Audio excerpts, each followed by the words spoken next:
মনে করুন এটা একটি 5 কোণ বিশিষ্ট জমি।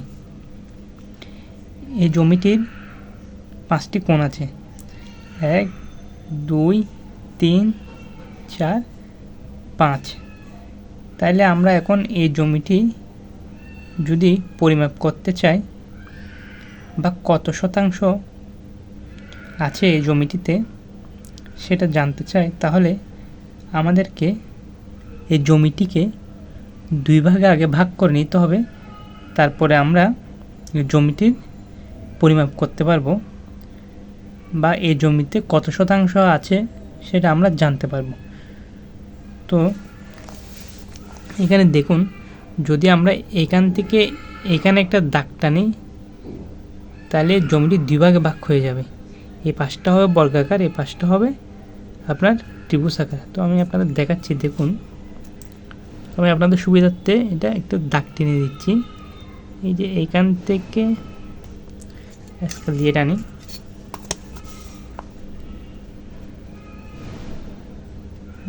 এই যে এখান থেকে এতটুকু আমি একটা দাগ টানলাম। এখন দেখুন এটা একটা বর্গাকার জমি হয়েছে এবং এটা একটা ত্রিভুজাকার জমি হয়েছে। একটি কাগজ দিয়ে দেখাই, আরও সুবিধাতে আপনারা বুঝবেন, আপনাদের সুবিধার্থে আপনারা আরও ভালোভাবে বুঝবেন। দেখুন এখন এই পাশটা একটা বর্গাকার জমি হয়েছে, এই পাশটা একটা বর্গাকার জমি হয়েছে এবং যদি এই পাশটা বাদ দিই আমি, দেখুন এই পাশটা যদি আমি বাদ দিই তাহলে এটা একটা ত্রিভুজাকার জমি হয়েছে। তাহলে আমরা জমির পরিমাপ বা জমিতে কত শতাংশ আছে সেটা জানার জন্য প্রথমে এই বর্গাকার জমিতে কত শতাংশ আছে সেটা নির্ণয় করে নিব এবং এরপর আমরা ত্রিভুজাকারের জমিতে কত শতাংশ আছে সেটা নির্ণয় করে নিব। তো আমরা দেখতে পাচ্ছি উপরের এখান থেকে এখানে পর্যন্ত আপনার ধরুন পরিমাপ করে পেলাম 80 ফুট, এখান থেকে এখানে পরিমাপ করে পেলাম ধরুন আমরা 60 ফুট, আবার এখান থেকে এখানে পরিমাপ করে পেলাম আমরা 45 ফুট, এখান থেকে এখানে পরিমাপ করে পেলাম আমরা ধরুন 30 ফুট, এখান থেকে এখানে পরিমাপ করে পেলাম আমরা 40 ফুট। তাহলে মনে করুন এখান থেকে এখানে পরিমাপ করে পেলাম আমরা 50 ফুট, 50 ফুট। আমরা এখান থেকে এখানে পরিমাপ করে পেলাম মনে করুন 50 ফুট। তো এখন এই জমিটির কত শতাংশ আছে সেটা নির্ণয় করব। আমরা এটা বাদ দিলাম,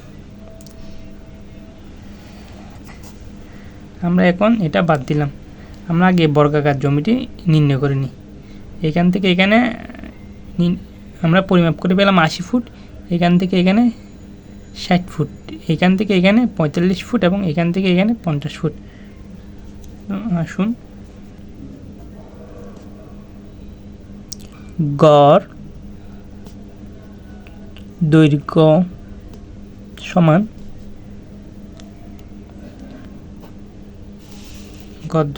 আমরা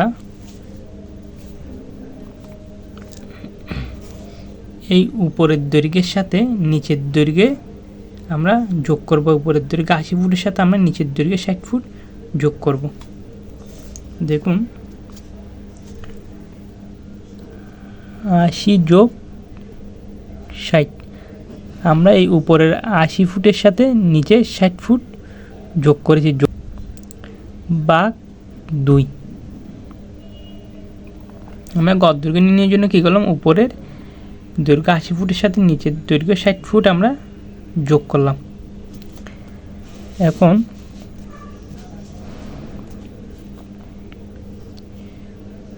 80 সাথে 60 যোগ করলে হয় আপনার 140 বা 2। এটাকে 2 দিয়ে ভাগ করলে পাই আমরা 70 ফুট। তাহলে আমরা গড় দৈর্ঘ্য নির্ণয় করে পেলাম কত, 70 ফুট। এবার আমরা নির্ণয় করব গড় প্রস্থ।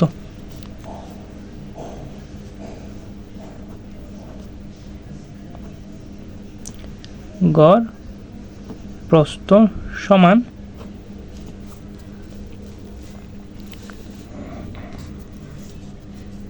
দেখুন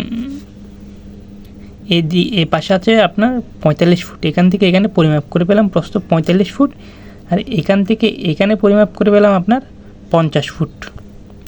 তো আমরা এখন এই 50 আর 45 যোগ করব। প্রস্থ 50 ফুট এবং প্রস্থ 45 ফুট আমরা এখন যোগ করব। 45 যোগ 50 ভাগ 2 দিয়ে ভাগ দিব। 95, 45 আর 50 যোগ করে হয় আপনার 95 ভাগ 2, তাহলে হয় 47.5 ফুট। ক্ষেত্রফল সমান প্রথম বন্ধনীর দৈর্ঘ্য ইন্টু প্রস্থ। এই যে আমরা এই গড় দৈর্ঘ্যের মান পেলাম, তো এই গড় দৈর্ঘ্যের মান 70, এই 70 ফুট বসালাম ইন্টু প্রস্থ, এই গড় প্রস্থের মান পেলাম আমরা 47 ফুট, এই 47.5 ফুট, 47.5 বসালাম। এই দুটাকে গুণ করব, এই দুটাকে গুণ করে পাই আমরা 3325 বর্গফুট। ক্ষেত্রফল নির্ণয় করতে এটা বর্গফুট হয়ে যায়, তখন আর ফুট থাকে না। এখন আমরা ক্ষেত্রফলের মানকে 435.6 দিয়ে ভাগ দিব। 3325 ভাগ 435.6 বর্গ ফুট। আমরা জানি 435.6 বর্গ ফুট সমান 1%। হয়তো আপনাদের মনে প্রশ্ন জাগতে পারে 435.6 বর্গ ফুটটি কোত্থেকে আসছে, সেটা আমি কাগজে লিখে রেখেছি। 435.6 বর্গ ফুট সমান 1%। এটা হলো একটা সূত্র, এটা অবশ্যই আপনাদের মনে রাখতে হবে, কারণ শতাংশ নির্ণয় করতে ক্ষেত্রফলের মানের সাথে এটাকে ভাগ করতে হয়, সবসময় ভাগ দিতে হয়। 435.6 বর্গ ফুটকে ক্ষেত্রফলের মানের সাথে ভাগ দিলে তবে আপনি জমিটি কত শতাংশ আছে সেটা জানতে পারবেন। তাই এটা আপনাদের অবশ্যই মনে রাখতে হবে। 435.6 বর্গ ফুট, 435.6 বর্গ ফুট সমান 1%। তাই আমি এখানে 435.6 বসিয়েছি, তাই আমরা 3325-এর সাথে 435.6 বর্গ ফুট ভাগ দিলাম। তাহলে আমাদের জমির পরিমাণ দাঁড়ায় 7.63%।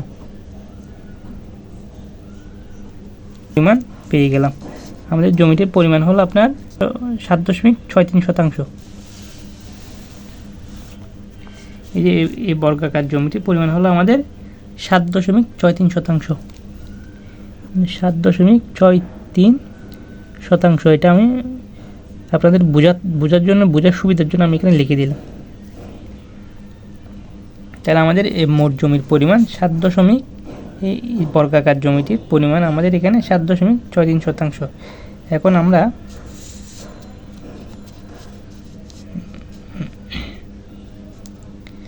আমরা এই পাশেরটা বাদ দিব। ধরুন এই পাশেরটা বাদ দিলাম, আমরা এখন এই ত্রিভুজ আকারের জমিটির পরিমাণ নির্ণয় করব। আমাদের এখানে ত্রিভুজ আকারের জমিতে কত শতাংশ জমি আছে। তাহলে ধরুন আমরা এখান থেকে এখানে পরিমাপ করে পেলাম আপনার 30 ফুট, আবার এখান থেকে এখানে পরিমাপ করে পেলাম আপনার 40 ফুট, আবার এখান থেকে এখানে পরিমাপ করে পেলাম আপনার 50 ফুট। আমরা তাহলে দেখুন এখন কিভাবে ত্রিভুজ আকারের জমিটির পরিমাপ করব।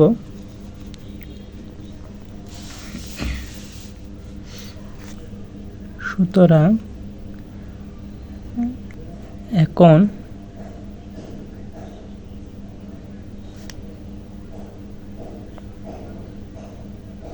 বিষমবাহু ত্রিভুজের ক্ষেত্রফল, বিষম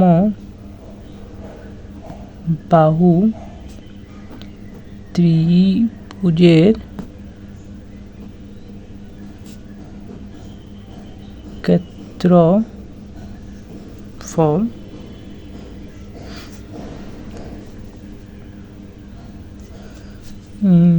সমান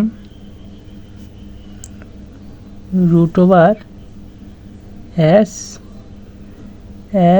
minus a into s minus b into s minus c। আমি এখানে আপনাদের সুবিধার্থে আপনারা বুঝতে পারার সুবিধার্থে আমি এখানে ইন্টু দিয়ে দিলাম, কিন্তু সচরাচর এখানে ইন্টু থাকে না। এখানে কিছু না থাকা মানে আপনাদেরকে মনে মনে ধরে নিতে হবে এখানে গুণ হবে, কিন্তু আমি আপনাদের বোঝার সুবিধার্থে এখানে গুণটা দিয়ে দিলাম।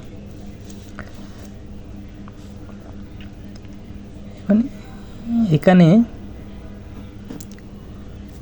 s সমান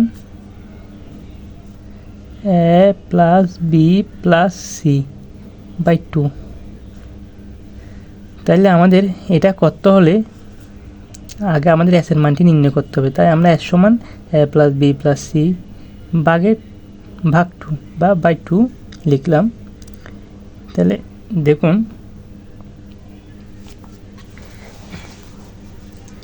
আমাদের এখানে এখন a b c এর মানগুলো বসাতে হবে। তো মনে করুন a সমান 50, b সমান 40, আবার c সমান 30। দেখুন এখানে a সমান 50, b সমান 40, c সমান 30। তো আমরা এখন a এর মানটি বসাবো। a সমান 50, a সমান 50। আমরা এখন a এর মানটি বসালাম। আর b সমান 40, এই যে দেখুন b সমান 40।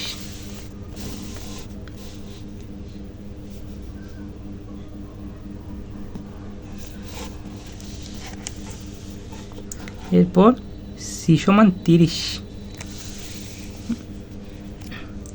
c সমান 30। এখন 2 দিয়ে ভাগ দেব এগুলো। আগে আমরা এগুলো যোগ করে নিই। এটাকে আমরা যোগ করে পাই 50, 40, 30। সবগুলোকে যোগ করে পাই আমরা 120 ভাগ 2। 2 দিয়ে ভাগ দিলে হয় আপনার 60। তাইলে এখানে আমাদের s এর মান হয় কত? 60। s সমান 60। তাহলে আমরা এই s এর মান এখানে পেয়ে গেলাম। এখন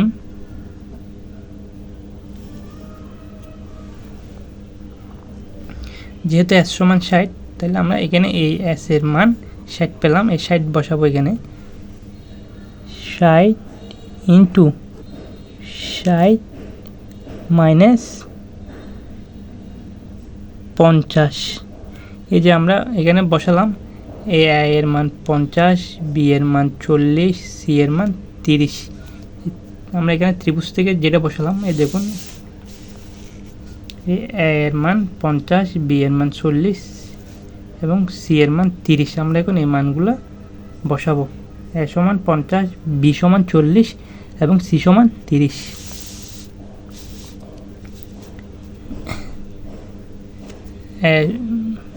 এর মান ছিল 50, s মাইনাস a মানে 60 minus 50 into s minus b। 60 minus আমাদের b এর মান ছিল 40,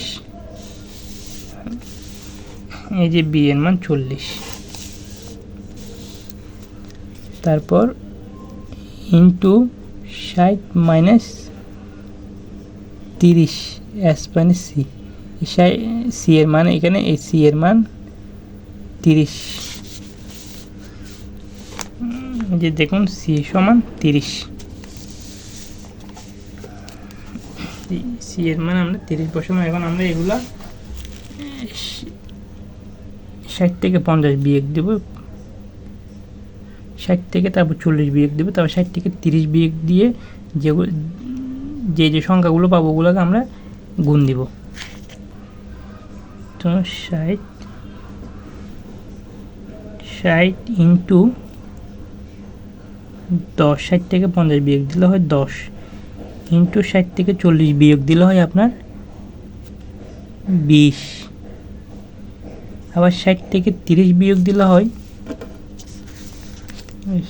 60 থেকে 30 বিয়োগ দিলে হয় আপনার 30। এখন আমরা সবগুলো একসাথে গুণ করে পাই 3,60,000। এটাকে রুট ওভার করলে আমরা পাই, এটাকে রুট ওভার করলে আমরা পাই 600 বর্গ ফুট। এখন 600 ভাগ 435.6 বর্গ ফুট। এখন আপনাদের মনে প্রশ্ন জাগতে পারে 435.6 বর্গ ফুটটি কোত্থেকে আসছে। তো এটা একটি সূত্র, দেখুন আমি কাগজে লিখে রেখেছি অবশ্য আগে। 435.6 বর্গ ফুট সমান 1 শতাংশ। আমাদেরকে শতাংশের মান নির্ণয় করতে হলে বা জমিটি কত শতাংশ তা জানতে হলে ক্ষেত্রফলের মানের সাথে 435.6 বর্গ ফুটকে ভাগ দিতে হবে, তবেই আমরা জমিটি কত শতাংশ আছে সেটা জানতে পারবো। তাই আমরা 600 বা ক্ষেত্রফলের মান 600 এর সাথে 435.6কে ভাগ দিয়েছি। দেখুন আমরা ক্ষেত্রফলের মান 600 এর সাথে 435.6 বর্গ ফুট ভাগ দিলাম। এটা একটা সূত্র, এটা অবশ্যই আপনারা মনে রাখবেন। তাইলে আমাদের জমির পরিমাণ দাঁড়ায় 1.38 শতাংশ।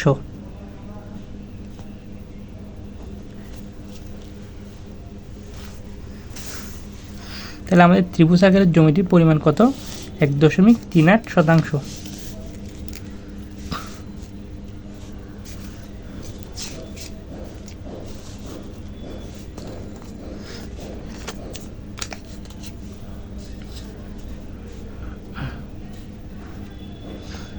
এই দেখুন, তাহলে আমাদের এই ত্রিভুজ আকারের জমিটি আমরা পেলাম কত? 1.38 শতাংশ। 1.38 শতাংশ। তাহলে এখন আমাদের মোট জমির পরিমাণ যদি আমরা জানতে চাই তাহলে করব কি, এখন আমরা এই বর্গাকার জমির সাথে এই যে বর্গাকার জমিতে আমরা 7.63 শতাংশ পেয়েছি, এই 7.63 শতাংশকে আমরা এই ত্রিভুজ আকারের 1.38 শতাংশের সাথে যোগ করে দেব। আমরা এখন 7.63 শতাংশকে 1.38 শতাংশ যোগ করে দিলে আমরা মোট জমিটির কত শতাংশ আছে সেটা জানতে পারবো। যেমন ধরুন আমি এখানে দেখাই আপনাদেরকে ছোট করে, সমান 7.63 প্লাস 1.38। তাহলে আমাদের জমির পরিমাণ হয় কত? 7.63 এর সাথে 1.38 যোগ করলে হয় 9 শতাংশ। 9 শতাংশ।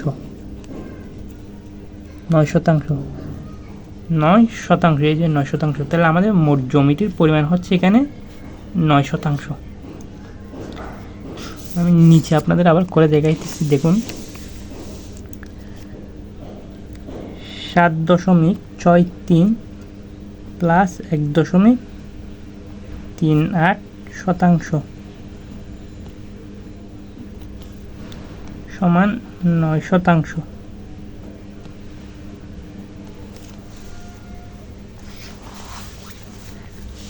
তাহলে আমাদের মোট জমির পরিমাণ 9%। এইভাবে আমরা 5 কোণ বিশিষ্ট জমির পরিমাণ নির্ণয় করব, বা 5 কোণ বিশিষ্ট জমিতে কত শতাংশ আছে তা নির্ণয় করব।